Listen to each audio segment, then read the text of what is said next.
बातमी आहे मुंबईतून। धारावी पुनर्वसन प्रकल्पाविरोधात मालाडमध्ये आमदार असलम शेख यांच्या नेतृत्वामध्ये आंदोलन करण्यात आलेले आहे। यावेळेस पोलीस आणि असलम शेख यांच्यात जोरदार वाद झाला। धारावी पुनर्वसन प्रकल्पासाठी जमिनींची मोजणी करण्याकरता मालाडमध्ये अक्सा गावामध्ये आलेल्या नगर भूमापन अधिकाऱ्यांना गावकऱ्यांनी हुसकावून लावलं। आमदार असलम शेख यांच्या नेतृत्वाखालील एकत्र येत गावकऱ्यांनी काही काळ मढ आणि मार्वे मार्ग रोखून धरला होता। असलम शेख आणि पोलिसांमध्ये काही काळ वाद सुद्धा झाला। धारावी पुनर्वसन प्रकल्पाला या माध्यमातून विरोध करण्यात आलेला आहे आणि पोलीस आणि आमदार असलम शेख यांच्यामध्ये यामुळेच वाद झाला।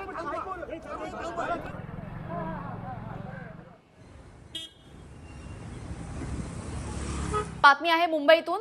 धारावी पुनर्वसन प्रकल्पाविरोधात मालाडमध्ये आमदार असलम शेख यांच्या नेतृत्वामध्ये आंदोलन करण्यात आलेले आहे। यावेळेस पोलीस आणि असलम शेख यांच्यात जोरदार वाद झाला।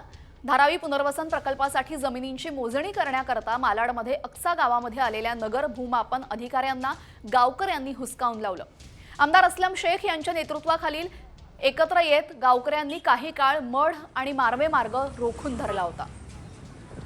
असलम शेख आणि पोलिसांमध्ये काही काळ वाद सुद्धा झाला। धारावी पुनर्वसन प्रकल्पाला या माध्यमातून विरोध करण्यात आलेला आहे आणि पोलीस आणि आमदार असलम शेख यांच्यामध्ये यामुळेच वाद झाला।